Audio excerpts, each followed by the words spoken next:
Saludos, en este video vamos a estudiar un método numérico para la solución de ecuaciones diferenciales ordinarias. Comenzaremos con una introducción a las ecuaciones diferenciales y los métodos numéricos, luego pasaremos a describir el método de Runge-Kutta. Posteriormente veremos un ejemplo de aplicación de este método y finalmente pasaremos a la implementación en Scilab. Las ecuaciones diferenciales tienen distintas aplicaciones en diversas áreas del conocimiento. Pueden ser usadas, por ejemplo, para el control de producción basado en personal, conocer después o pasado un tiempo cuál es el inventario que se tiene en relación a un proceso, determinar, por ejemplo, en el tiempo la corriente y voltaje que fluye a través de un circuito, o en el tiempo ser capaz de determinar la temperatura de un material bajo ciertas condiciones ambientales, o también en el tiempo, por ejemplo, determinar cuál es el grado de concentración de un medicamento en el organismo. Una ecuación diferencial ordinaria de una variable presenta la forma que se muestra en la diapositiva, donde tenemos que y', que en este caso es la derivada de y con respecto a t, es igual a una función que tiene como variables a t y a y. En esta ecuación t es la variable independiente y y es la variable dependiente o también llamada función incógnita. Solucionar una ecuación diferencial corresponde a encontrar una función y que convierta esta ecuación diferencial en una identidad. Es decir, si tomamos la función, hacemos la derivada al lado izquierdo y hacemos el respectivo reemplazo al lado derecho, vamos a tener una igualdad. En esta diapositiva se observa un ejemplo de una ecuación diferencial. Aquí tenemos que y' está en función de t y de y. Tenemos también una condición inicial que nos permite llegar a la solución analítica de esta ecuación diferencial, la solución analítica que se obtiene por medio del cálculo y que corresponde en este caso a una función y expresada en términos de t. Si nosotros esta función y la reemplazamos en esta ecuación diferencial, obtendríamos una identidad. Podemos observar a partir de la ecuación que representa la solución analítica que al reemplazar cualquier valor de t, podemos encontrar un valor respectivo de y. Si esto fuera un problema en el cual queremos encontrar la concentración de un medicamento en el organismo, simplemente reemplazando un vector de t, que podría ser, por ejemplo, después de media hora o una hora, obtendríamos para ese valor de t la concentración del medicamento en el organismo. La gráfica que se muestra en esta diapositiva se obtuvo a partir de la ecuación que representa la solución analítica. Básicamente lo que se hizo es que se creó un vector de tiempos y se evaluó ese vector de tiempos en la ecuación, obteniendo los resultados para y que se están visualizando en la gráfica. En esta otra gráfica se muestra junto con la solución analítica los valores que se obtienen con la solución aproximada, que es la que está asociada al método numérico.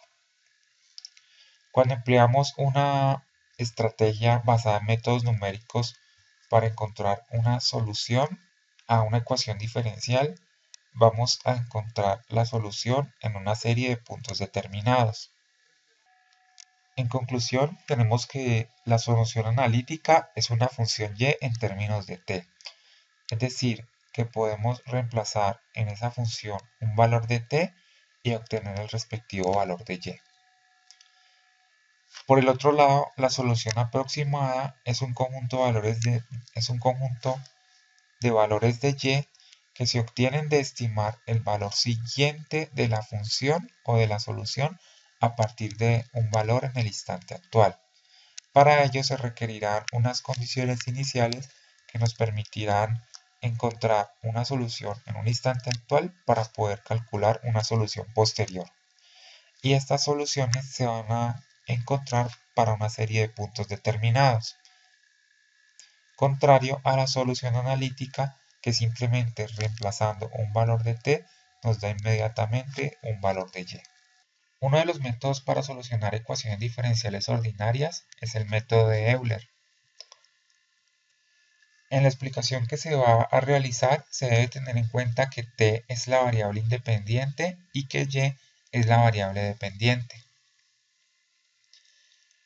La primera derivada proporciona una estimación de la pendiente en un instante t sub i. Si nosotros tenemos una pareja de valores dada por t sub i, y sub i y la reemplazamos en la ecuación diferencial, obtendremos un estimado de la pendiente en el instante t sub i. Ese valor de pendiente, de acuerdo al método de Euler, se usa en otra ecuación que permite encontrar el instante siguiente a partir del instante actual y un tamaño de paso o separación entre los valores asignados a la variable independiente para realizar la evaluación. En la diapositiva se muestra el resultado de lo que puede ocurrir en la ejecución del método de Euler. Por ejemplo, para una pareja de valores t0 y y0, podemos encontrar que al ser reemplazados en la ecuación diferencial, se obtiene un resultado igual a 0. Es decir, que para esa pareja de valores, el estimado de la pendiente es igual a 0. Ese estimado de la pendiente, teniendo en cuenta la fórmula del método de Euler, nos indica que el valor en el instante siguiente va a ser el mismo valor que tenemos en el instante actual, ya que si vemos a partir de la fórmula, se multiplica el valor de la pendiente por el cambio que tenemos en la variable independiente, que en este caso, teniendo en cuenta la gráfica, sería un valor de 2. Pero como la pendiente tiene un valor de 0, entonces a lo largo de ese trayecto el valor de y no va a cambiar. En esta diapositiva se muestra otro caso de lo que puede ocurrir con la ejecución del método de Euler. Tenemos que al reemplazar una pareja de valores t0, y0 en la ecuación diferencial, nos da como resultado un valor de 1. Ese valor de 1 sería una aproximación a la pendiente en esa pareja de valores. Si tenemos en cuenta la ecuación del método de Euler, lo que nos quiere indicar ese valor de 1 es que para un incremento de h en el eje de la variable independiente, vamos a tener un incremento similar en la variable dependiente, es decir, en el valor de y. En este caso, por ejemplo, la variable h tiene como valor 2 y al ser la pendiente igual a 1, esto nos indica que el valor de incremento en y va a ser de 2, porque 2 es la multiplicación del estimado de la pendiente por el valor de h, que es el incremento en el eje de la variable independiente. Si nosotros encontráramos, tras evaluar una pareja de valores t0 y y0, que la pendiente es 2, esta vez encontraríamos que para un incremento de h tendríamos ya no un incremento similar en el valor de la variable dependiente, sino un incremento del doble. Por ejemplo, acá tenemos un valor de h que corresponde a 2. Si la pendiente fuera 2, tendríamos un incremento para y de 4. Existen otros métodos numéricos que presentan mejores resultados que el método de Euler.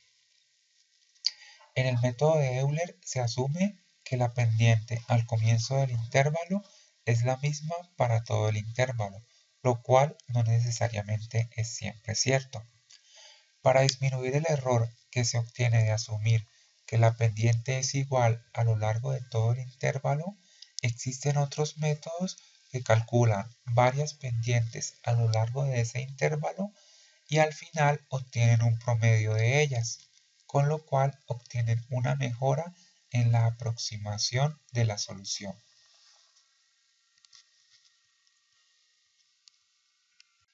Existen métodos de un paso o de múltiples pasos para la solución de ecuaciones diferenciales ordinarias.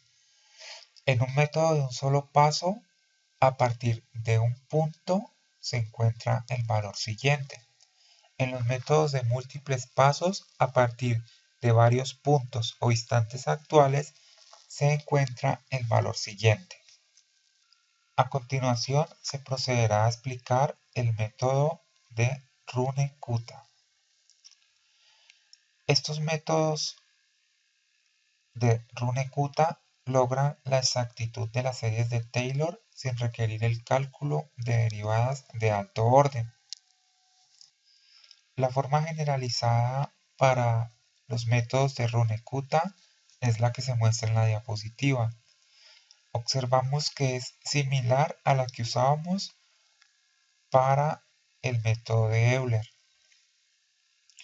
Aquí nuevamente queremos encontrar el instante siguiente a partir del instante actual, una aproximación de la pendiente y un tamaño de paso o diferencia entre valores sucesivos de la variable independiente. La forma general de la función de incremento o aproximación de la pendiente que nos proveen los métodos de Runge-Kutta se muestra en la diapositiva, donde A son constantes y K está definido por las ecuaciones que se muestran a continuación. En esas ecuaciones los valores de P y Q son constantes y se obtienen a través de un procedimiento matemático.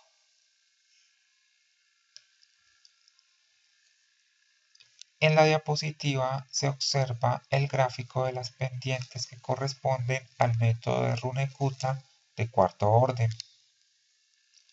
Se muestra un intervalo de la variable independiente, en este caso ti y ti más 1, y las pendientes que se obtienen a lo largo de ese intervalo.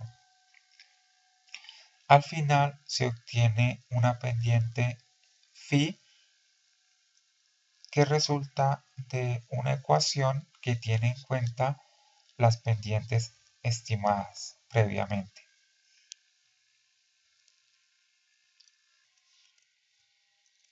La forma más comúnmente usada del método de Runge-Kutta se muestra en la diapositiva. Esta corresponde a la ecuación para el método de Runge-Kutta de cuarto orden,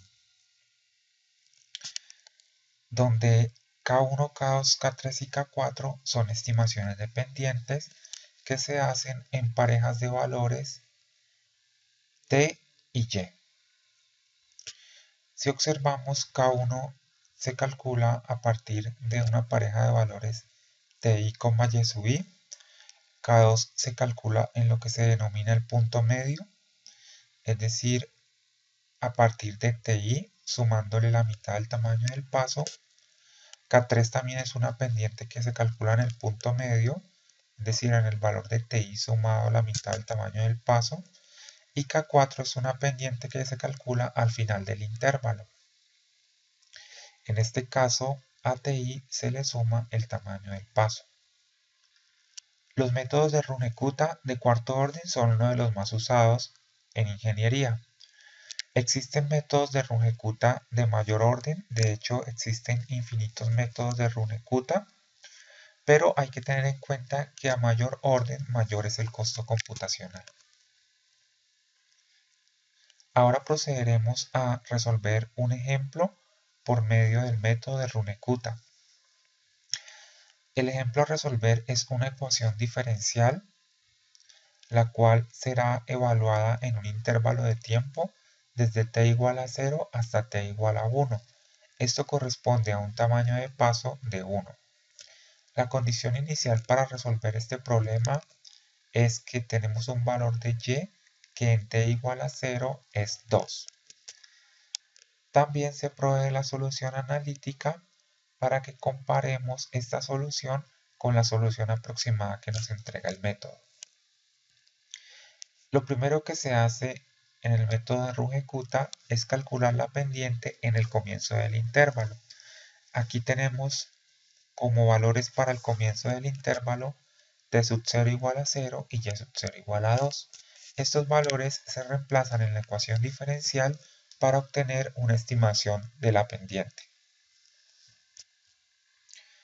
Estas son las ecuaciones que representan la gráfica anterior. Aquí observamos que para obtener K1 usamos la pareja de valores en el inicio T0 y Y0. Una vez reemplazamos estos valores en la ecuación diferencial, obtenemos un valor de 3 que corresponde a la estimación de la pendiente. En este caso la pendiente K1. Posteriormente, ese valor de K1 lo podemos emplear para calcular un valor de Y en el punto medio. Es decir, un valor de Y en t igual a 0.5, ya que 0.5 es la mitad del tamaño del paso. En la diapositiva se muestran las ecuaciones que representan la gráfica anterior.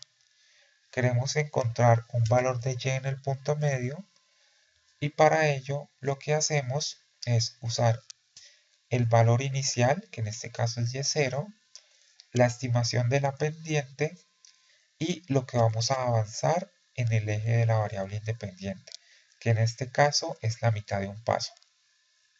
Reemplazando los valores, obtenemos para y en el punto medio un valor de 3.5.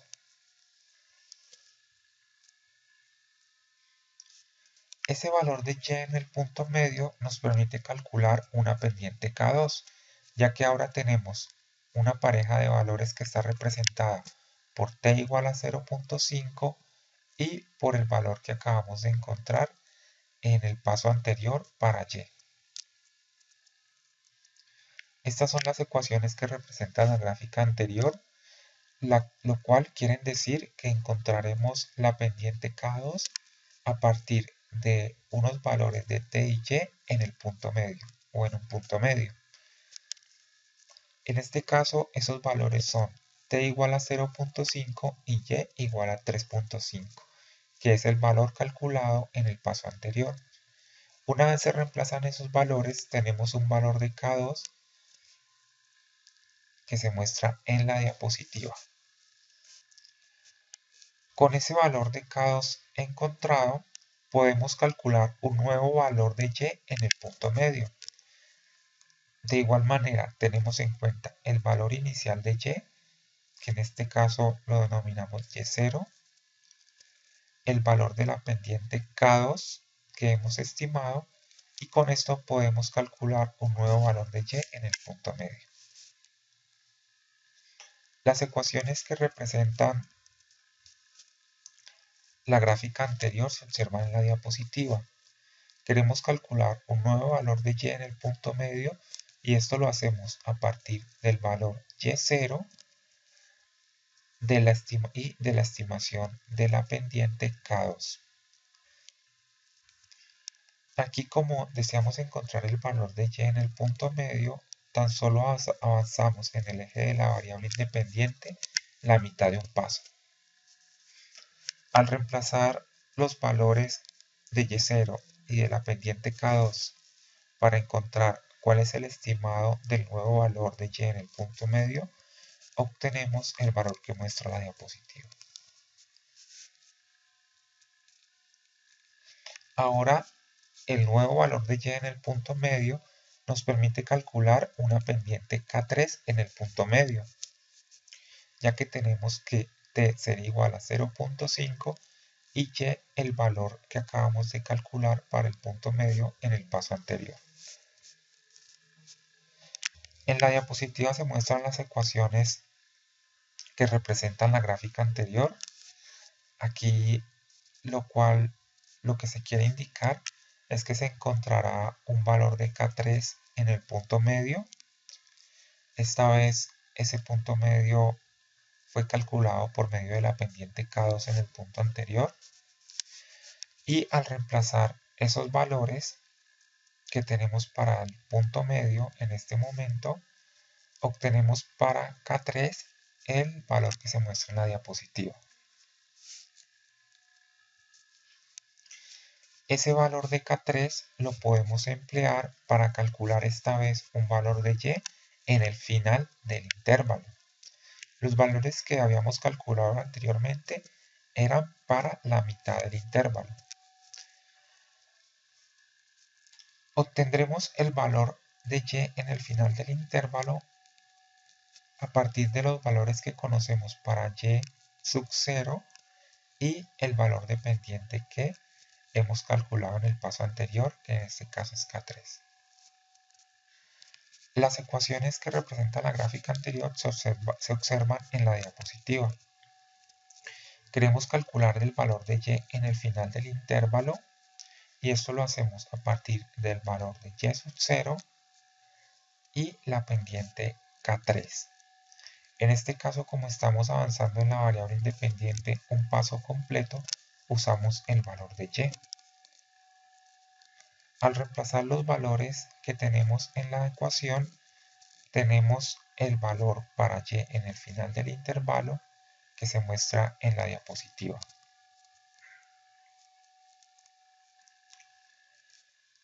Ese valor de y en el final del intervalo nos permite calcular el valor de una pendiente K4 en el final del intervalo, ya que ahora tendríamos t igual a 1 y como valor de y en el final del intervalo el valor que hemos calculado en el paso anterior. En la diapositiva se muestran las ecuaciones que representan la gráfica anterior, donde podemos observar que estamos calculando una pendiente K4 con una pareja de valores que representa un punto al final del intervalo. Al reemplazar los valores que tenemos o evaluar esos valores en la ecuación diferencial, obtenemos el valor para K4 que se muestra en la diapositiva.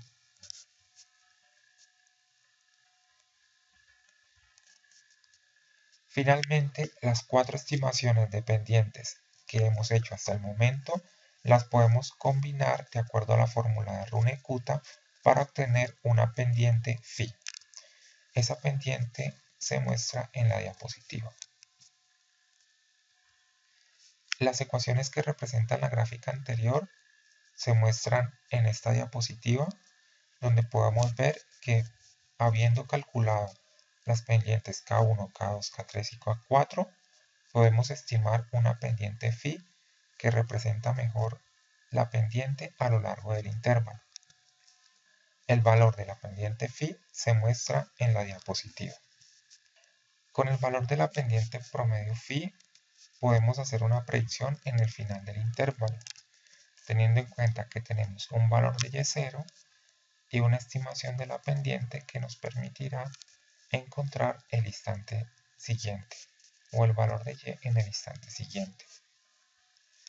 En la diapositiva se muestran las ecuaciones asociadas con la gráfica anterior, donde vemos que finalmente encontraremos el valor siguiente a partir del instante actual y teniendo en cuenta que ya tenemos una pendiente phi que nos permitirá proyectar el valor que necesitamos. En esta ecuación se maneja h, ya que se va a encontrar el valor para y en el instante siguiente una vez ha transcurrido un tamaño de paso de valor h. Cuando reemplazamos ya los valores que tenemos en esa ecuación, encontramos el valor de y en el instante siguiente que muestra la diapositiva.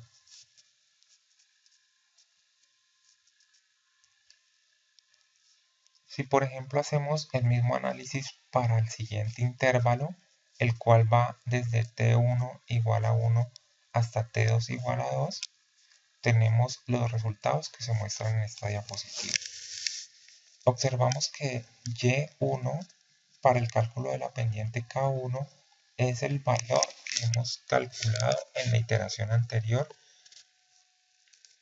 con la pendiente phi estimada a partir de las pendientes que encontramos en cada paso. Aquí podemos observar que una vez se ha encontrado K1, ese valor nos permite encontrar un valor en el punto medio del intervalo, que en este caso es 1.5. Una vez se ha encontrado ese valor en el punto medio, podemos encontrar una pendiente K2 con ese valor y a su vez con el valor de la pendiente K2 podemos encontrar un nuevo valor en el punto medio. Con ese nuevo valor en el punto medio podemos encontrar una pendiente K3.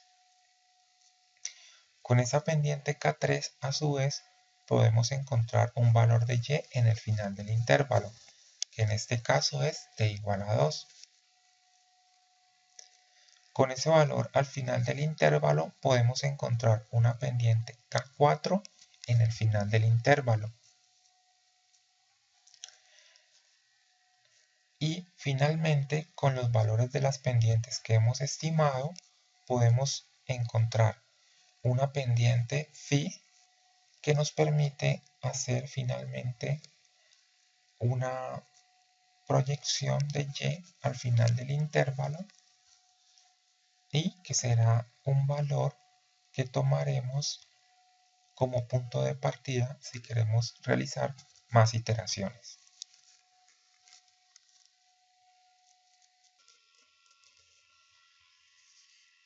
En la gráfica se muestra la aplicación del método de Runekuta para un intervalo que va desde t igual a 0 hasta t igual a 3 con valores para h iguales a 1, es decir, tamaños de paso de 1. Con esto tendríamos tres subintervalos, desde t igual a 0 hasta t igual a 1, desde t igual a 1 hasta t igual a 2 y desde t igual a 2 hasta t igual a 3. En cada subintervalo a partir de la gráfica observamos cómo se calculan las cuatro pendientes que requiere el método de Runekuta y a partir de esas cuatro pendientes con un promedio ponderado se calcula finalmente la pendiente phi. Con esta pendiente phi se encuentran los valores para los instantes siguientes que en la gráfica son demarcados a través de rombos.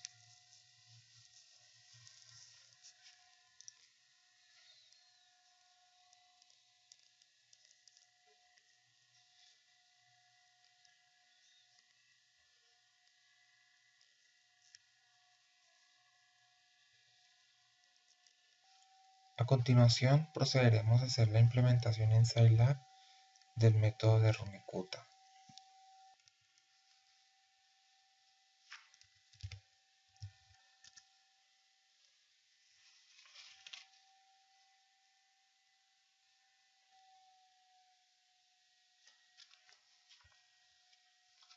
Vamos a crear un nuevo script.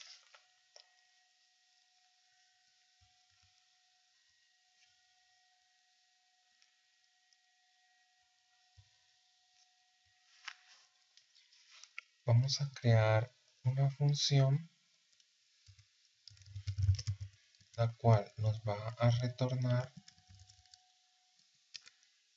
los valores de la variable independiente y los valores de la variable dependiente. Vamos a llamar a este método R4 RK4 sys.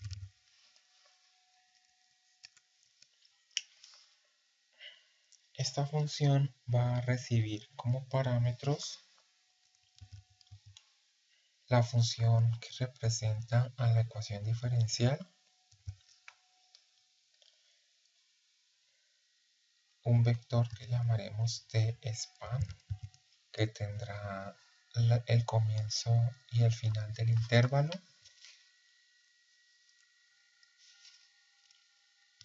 los valores de las condiciones iniciales. Y0 puede ser un solo valor o pueden ser también varios valores dependiendo de la ecuación diferencial.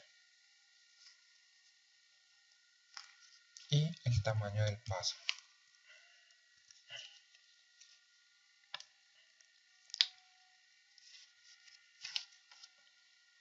Vamos a almacenar en la variable ti el valor del comienzo del intervalo que se extrae a partir del vector tspan.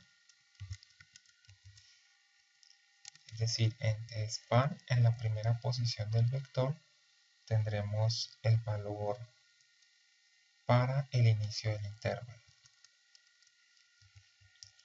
Y tf será igual al valor en la segunda posición del vector tspan. Posteriormente vamos a declarar un vector t que iniciará en t sub i, tendrá incrementos de acuerdo al tamaño del paso y finalizará en t sub f o finalizará en tf.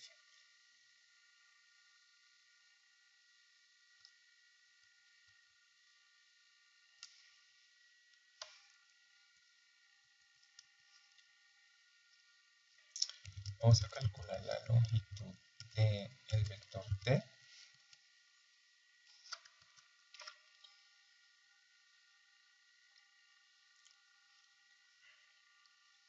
Ahora procederemos a inicializar un arreglo llamado y, en el cual en la primera fila vamos a colocar los valores de las condiciones iniciales. Recordemos que el primer índice de un vector representa las filas y el segundo índice las columnas. Aquí lo que estamos diciendo es que en la primera fila del vector y vamos a almacenar el valor de y0.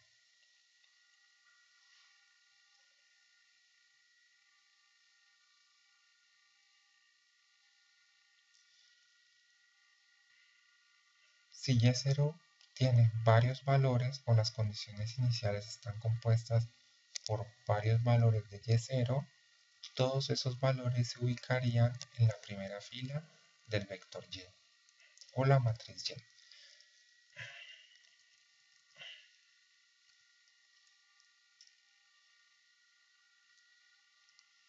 Ahora vamos a proceder a realizar el código que representa las ecuaciones del método de Runge-Kutta.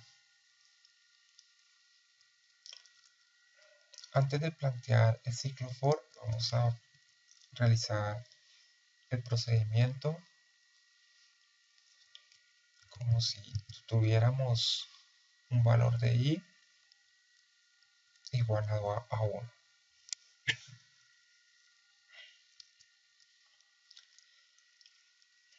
Lo primero que haríamos sería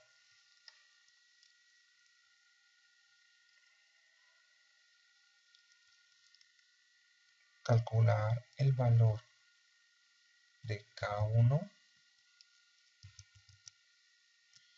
evaluando en la ecuación diferencial la pareja de valores t sub i, y sub i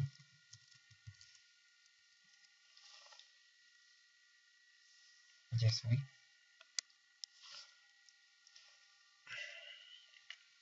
Aquí estamos teniendo en cuenta que las condiciones iniciales pueden ser más de un valor.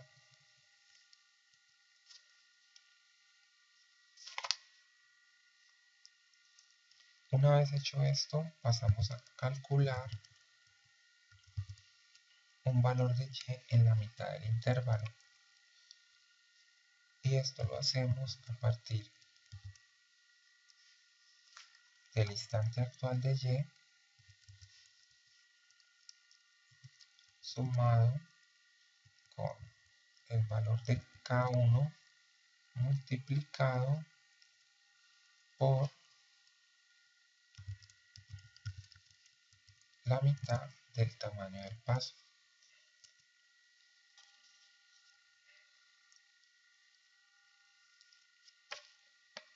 Y procedemos a calcular K2.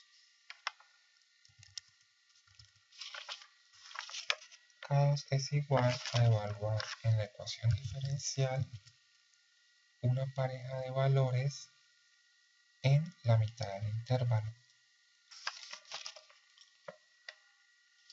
Esto sería igual a tomar el valor de t sub i, sumarle un valor de h medios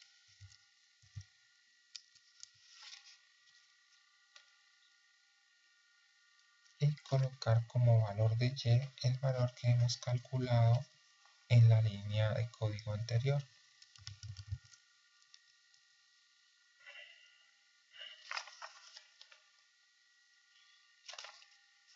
Y de acuerdo al método, con el valor de K2, procedemos a calcular un nuevo valor de y en la mitad del intervalo. Pero esta vez usando el valor de K2.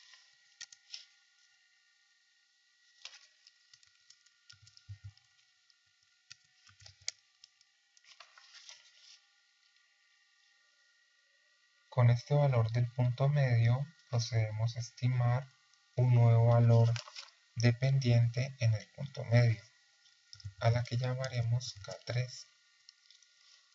Evaluamos por tanto en el punto medio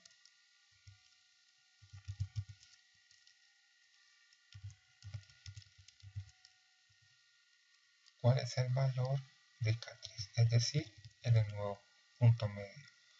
En el punto medio que acabamos de calcular en la instrucción de código anterior.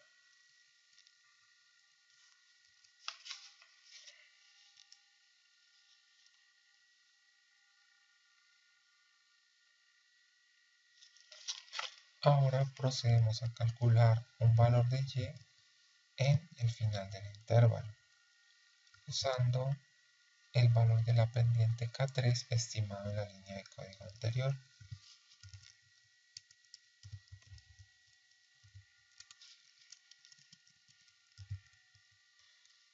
Como esta vez estamos interesados en el final del intervalo, vamos a usar el valor de h. Es decir, que se ha dado un paso completo.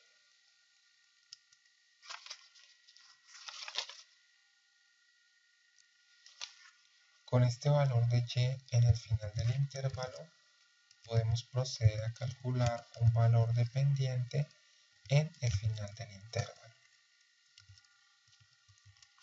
En este caso, sumaríamos a t sub i el valor de h, indicando que se ha dado un paso completo, y en y usaríamos el valor de y en el final del intervalo, el cual es un valor que hemos calculado en la línea de código anterior.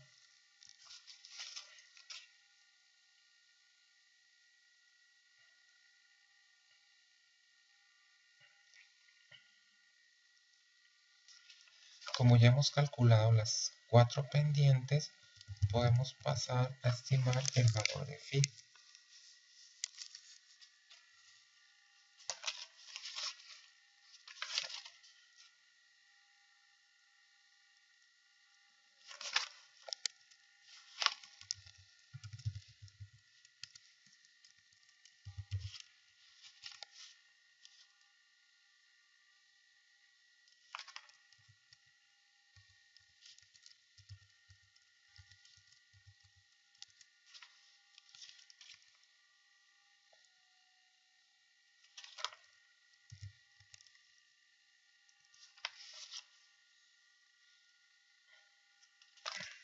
y con ese valor de phi podemos calcular el valor de y en el instante siguiente.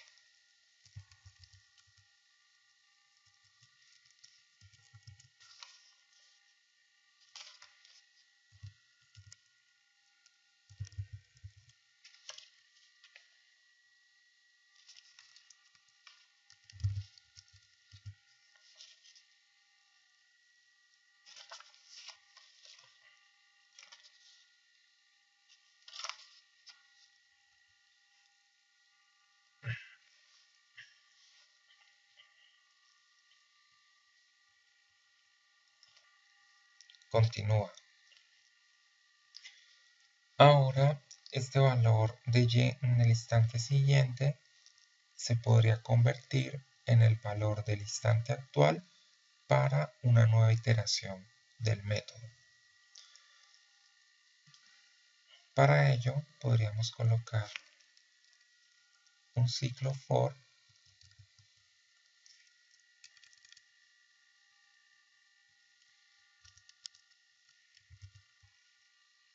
el cual comenzaría con un valor de 1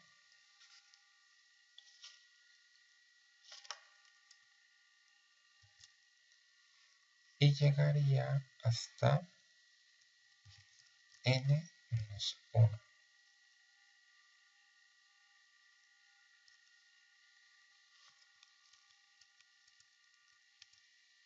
N es la longitud del vector de tiempos.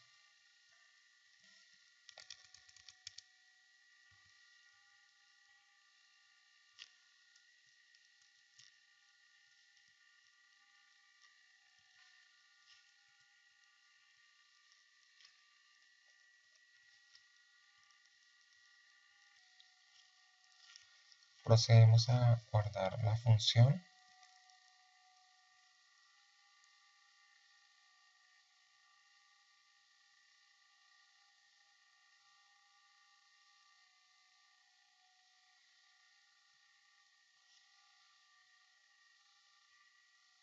Y para probar esta función vamos a crear otro script donde vamos a declarar la ecuación diferencial por medio de una función.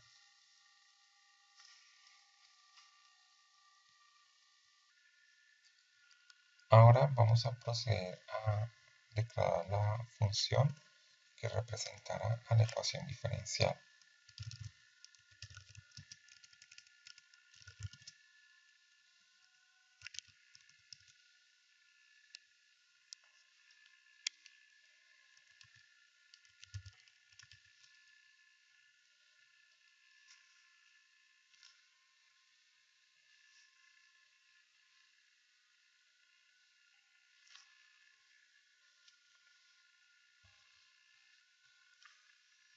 Esta función recibe como parámetro a t y a y.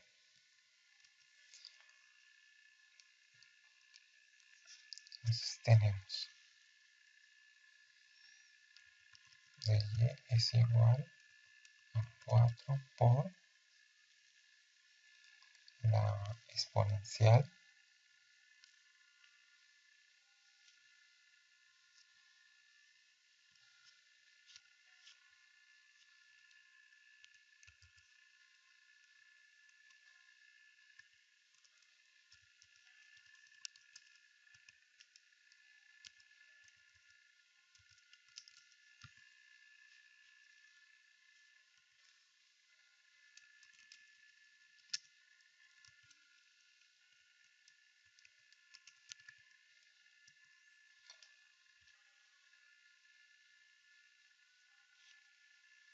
y hasta aquí ya hemos representado la ecuación diferencial.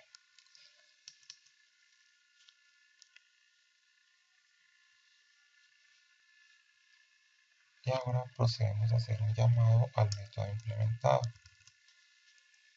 Teníamos que el método devuelve t y y.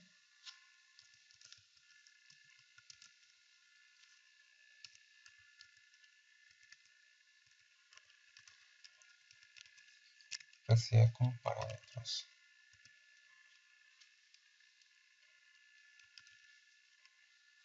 la ecuación diferencial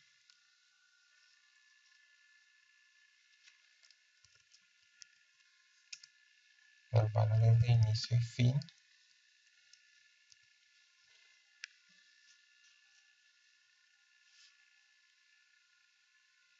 el valor de la condición inicial y el tamaño del paso.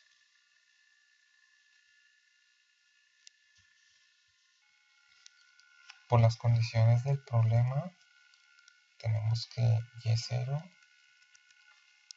o y en t igual a 0 tiene un valor de 2.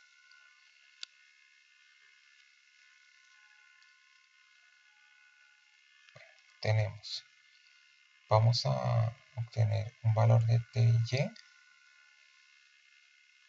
Vamos a hacer el llamado a la función implementada para ejecutar el método de Runekuta. Pasamos la ecuación diferencial, pasamos el intervalo en el cual vamos a evaluar o queremos obtener la solución, pasamos la condición inicial para y0 y el tamaño del paso.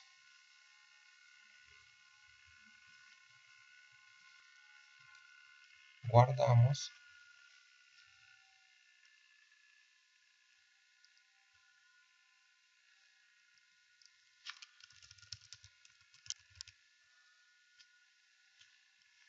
procedemos a cargar el método implementado en memoria haciendo clic en el botón de ejecutar y luego procedemos a ejecutar el script con el ejemplo.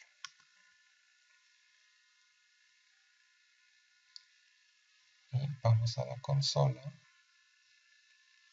y observamos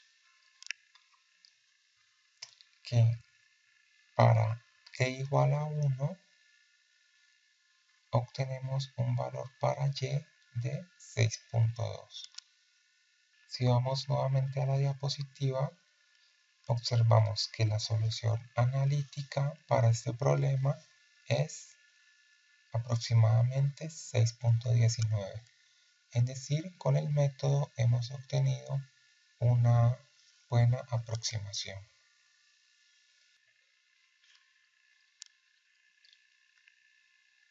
Podemos hacer ajustes al algoritmo implementado. Por ejemplo, podemos hacer que el vector de tiempo se retorne como un vector columna.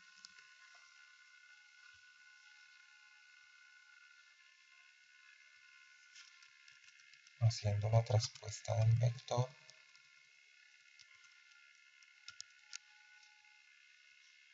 Cargamos en memoria. Volvemos a evaluar. Y obtenemos ya t como un vector columna. También podemos proceder a evaluar la solución para un intervalo diferente, por ejemplo para un valor de 10, es decir, un instante de tiempo inicial 0, un instante de tiempo final de 10 y tamaño de paso de 1. La solución en este caso sería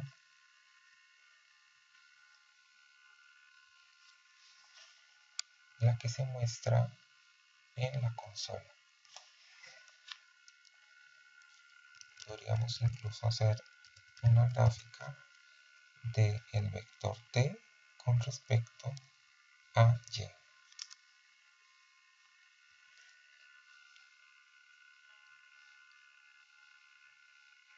Y este es el comportamiento que tiene la solución. Con esto terminamos la explicación del método de Runekuta. Muchas gracias.